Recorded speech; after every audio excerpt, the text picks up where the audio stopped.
Mehek explique qu'elle n'avait pas d'autre choix. Si elle n'avait pas agi ainsi, ils auraient perdu toute chance de retrouver Shoria. Salut et bienvenue sur ma chaîne. Si vous aimez ce que vous voyez, pensez à vous abonner, à like et à laisser un commentaire. C'est parti pour la vidéo. Mehek épisode 116. L'épisode 116 de Mehek commence. Mehek, elle se réveille en plein sommeil, en disant que c'était qu'un cauchemar. Elle pense au événement passé hier, quand la police a retrouvé une voiture abandonnée. Lorsqu'un agent ouvre le coffre, une explosion a déclenché. Selon les forces de l'ordre, il semblerait qu'un cadavre y ait été enfermé avec une bombe attachée. Pendant ce temps, Mehek inquiète pour Shoria, ce dernier qui a été kidnappé. Elle demande à Sonal et Nahal de la suivre immédiatement. Sonal la demande s'il a des nouvelles importantes à partager. De l'autre côté, pendant ce temps, Monica s'adresse à Shoria avec une détermination inquiétante. Elle lui reproche d'avoir tenté de l'évincer de sa vie et affirme que cette fois-ci, ce n'est plus un jeu, mais une guerre. Elle révèle son intention de prendre possession de son empire, précisant que tant qu'il sera en vie, elle ne pourra jamais en devenir la reine. Elle lui annonce alors froidement qu'elle a décidé soit de mettre fin à sa propre vie, soit à la sienne. Elle lui avoue avoir surveillé chacun de ses mouvements et avoir attendu le bon moment pour frapper. Monica explique ensuite à Shoria qu'une opportunité lui a été offerte par Mehek elle-même, qui a transféré la villa au nom de Nikki. Cela lui a facilité la tâche, car s'attaquer directement à lui était trop risqué. Elle précise que Nikki, naïvement, lui a offert une ouverture inespérée pour s'accaparer l'Empire. Elle insiste sur le fait qu'elle a minutieusement préparé son plan et a su tirer parti des erreurs de ses ennemis. Pendant ce temps, Mehek est en proie à l'angoisse. Est allée voir un prêtre pour prier. Le prêtre tente de la réconforter en lui expliquant que le Tout-Puissant met toujours les personnes qui s'aiment à l'épreuve afin de renforcer leurs liens. Il lui assure qu'elle retrouvera son mari et que leur amour triomphera. De retour auprès de Shoria, Monica se moque de lui et lui demande de rester calme. Elle lui tend un verre d'eau, lui promettant qu'il sera bientôt libre. Cependant, elle précise que, d'abord, elle doit s'assurer de dépouiller Nikki de son empire. D'ici là, elle le gardera captif, expliquant qu'elle pourrait avoir besoin de lui à tout moment. Elle ajoute avec sarcasme qu'elle peut lui rendre un service en kidnappant Mehek pour lui tenir compagnie. Dans un autre cadre, un agent juridique informe Nikita qu'il faudra de l'argent pour finaliser l'enregistrement des documents. AG lui rappelle qu'ils ont déjà payé une somme conséquente. Mais Nikita coupe court à la discussion, expliquant que le montant réclamé est insignifiant comparé aux milliards en jeu.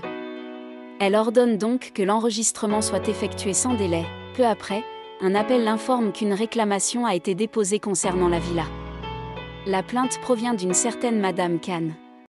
Furieuse, AG pense que c'est Mehek qui a osé lui tenir tête et jure de se venger en humiliant toute sa famille. Plus tard, le même homme qui appelait Nikita, pour l'informer de la réclamation qui était déposée, appelle ensuite Monica. Il confirme que ses adversaires ont réagi exactement comme elle l'avait prévu.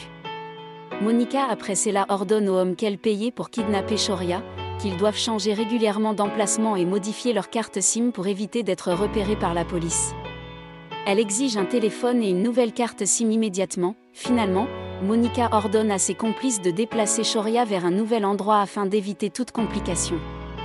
Pendant ce temps, Mehek prie désespérément pour un miracle. Elle implore le Tout-Puissant de lui venir en aide et de lui permettre de retrouver son mari avant qu'il ne soit trop tard. Mehek, paniqué, qui tente d'entrer en contact avec Shoria. Plus tard, ce dernier parvient à l'appeler brièvement et lui explique qu'il est retenu dans un véhicule. Il lui dit qu'il va lui envoyer ses coordonnées avant que l'appel ne soit brusquement coupé. Mehek, bouleversé, implore le Tout-Puissant de protéger son mari et de l'aider à le retrouver. Pendant ce temps, Nikita est allée voir Mehek dans sa maison, pense que c'est elle qui a déposé la réclamation. Nikita, en colère, demande où se trouve Mehek et jure qu'elle ne l'épargnera pas. Kanta tente de calmer la situation en lui expliquant que Mehek est préoccupé par la disparition de Shoria. Cependant, Nikita accuse Mehek de ne se soucier que de la propriété et d'avoir déposé une plainte contre eux. Elle menace que si Mehek persiste dans cette affaire, elle pourrait aussi perdre sa famille. Kanta essaie de défendre Mehek en expliquant qu'elle fait tout son possible pour retrouver son mari. La mère de Shoria intervient et affirme que Mehek a changé et ne pense désormais qu'à l'argent. Karuna s'énerve encore plus et refuse d'écouter qui que ce soit. De son côté, la police parvient à retracer l'appel de Shoria. Mehek est immédiatement informé par son avocat et se précipite vers le lieu indiqué avec les forces de l'ordre. Pendant ce temps, les ravisseurs de Shoria s'arrêtent en chemin pour boire du thé. Lorsqu'ils en informent leur commanditaire, probablement Monica, celle-ci explose de rage. Elle les menace de représailles s'ils ne reprennent pas immédiatement la route. Paniqués, les hommes redémarrent rapidement leur véhicule. L'un d'eux murmure que cette femme est un véritable tyran et que Shoria préférerait sans doute être en prison plutôt que de supporter sa colère. Pendant ce temps, Mehek et la police arrivent à l'endroit supposé où se trouve Shoria. Mais il n'y a personne. Un des policiers affirme que le lieu semble abandonné depuis des mois, mais Mehek insiste sur le fait qu'elle ressent la présence de son mari. Elle scrute les alentours et remarque un S gravé sur une chaise. Convaincue qu'il s'agit d'un message de Shoria, elle montre aussi un morceau de tissu trouvé au sol, affirmant qu'il provient de sa chemise. L'avocat propose à l'inspecteur de faire analyser le tissu pour confirmer si Shoria a bien été retenue dans cet endroit. Maître Kurana, impressionné par l'intuition de Mehek, la félicite en plaisantant qu'elle devrait rejoindre les forces de l'ordre. La police décide alors de fouiller minutieusement le bâtiment. Espérant trouver d'autres indices pouvant mener à Shoria, l'enquête continue alors que Mehek et la police explorent la zone où ils pensent que Shoria a été retenue. Mehek remarque que s'ils étaient arrivés plus tôt, ils auraient peut-être pu retrouver Shoria immédiatement. Cependant, il souligne que le S gravé sur la chaise est un indice précieux qui pourrait les conduire à lui. Mehek, inquiète, se demande si Shoria a simplement laissé son nom ou s'il voulait transmettre un autre message. Elle décide d'aller voir si la police a trouvé d'autres indices. Pendant ce temps, la mère de Shoria est en détresse. Elle demande à le père de Shoria d'oublier sa santé et de se concentrer sur la recherche de Shoria. Elle exprime sa méfiance envers Mehek et les autres, craignant que s'ils ne prennent pas les choses en main, son fils ne revienne jamais. Le père de Shoria tente de la calmer, mais la tension est à son comble. Plus tard, Mehek rentre dans la maison. Sonal informe Mehek que Karuna est furieuse après avoir appris qu'une certaine Madame Kana a déposé une plainte concernant une propriété. Karuna pense que c'est Mehek qui l'a fait et l'accuse de ne plus se soucier de Shoria. Mehek, abasourdi, affirme qu'elle n'a jamais déposé de plainte et que son seul objectif est de retrouver son mari. Sonal raconte que Nikki avait mentionné que la plainte provenait d'une Madame Monsieur Kana, mais si ce n'est pas Mehek, alors qui est cette mystérieuse personne? Mehek réalise que quelqu'un utilise son nom pour détourner son attention de la disparition de Shoria. Elle en conclut que cette personne pourrait bien être impliquée dans son enlèvement. Mehek appelle alors son avocat, Maître Kurana, pour lui parler de cette usurpation d'identité. Kurana lui explique que cette affaire va forcer l'imposteur à se présenter au tribunal. Si la personne ne se montre pas, l'affaire sera classée. Mais si elle vient, ils sauront enfin qui est le ST.ET propose à Mehek d'attendre patiemment la suite des événements. Pendant ce temps, Monica Sharma, la véritable instigatrice de cette affaire, fulmine contre ces hommes de main. Elle les réprimande sévèrement pour leur incompétence à retenir Shoria correctement.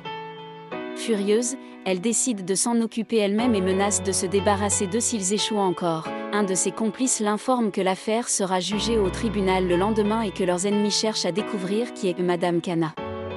Monica rit intérieurement, car ils ignorent que c'est elle et que son véritable nom est Monica. Monica ordonne à ses hommes de quitter immédiatement la ville avec Shoria. Elle prévoit de l'emmener au Népal via la frontière de Kimp et de le garder caché aussi longtemps que nécessaire. Elle est convaincue que dès que Nikki sera sous son contrôle, tous ses problèmes seront enfin résolus. Le lendemain, au tribunal, le juge annonce l'affaire numéro 867, Madame Kana contre Nikki et Ajay Parmar. Tout le monde attend l'arrivée de la prétendue Madame Kana. Pendant ce temps, Vicky sort une caméra, mais Mehek l'arrête immédiatement. Elle lui ordonne d'être discret, car attirer l'attention à ce moment précis pourrait être dangereux. Elle se demande pourquoi Vicky a apporté une caméra, alors que l'heure de vérité approche. Alors que l'audience au tribunal commence, l'huissier du tribunal, appelle l'affaire numéro 867, Madame Kana contre Nikki Oberoi et Ajay Parmar. Pendant ce temps, Nikki et Ajay s'inquiètent. Nikki commence à douter, et si Madame Kana n'était pas Mehek qu'il croyait? Mehek, de son côté, son avocat lui demande de surveiller attentivement tous les visages présents dans le tribunal, mais de ne prendre aucune mesure sans preuve. Il insiste également pour garder un œil sur l'avocat de l'opposition. Pendant ce temps, Monica Sharma, déguisé, se fait remarquer. Un homme, complice de Monica, l'aborde maladroitement et la félicite pour son bébé.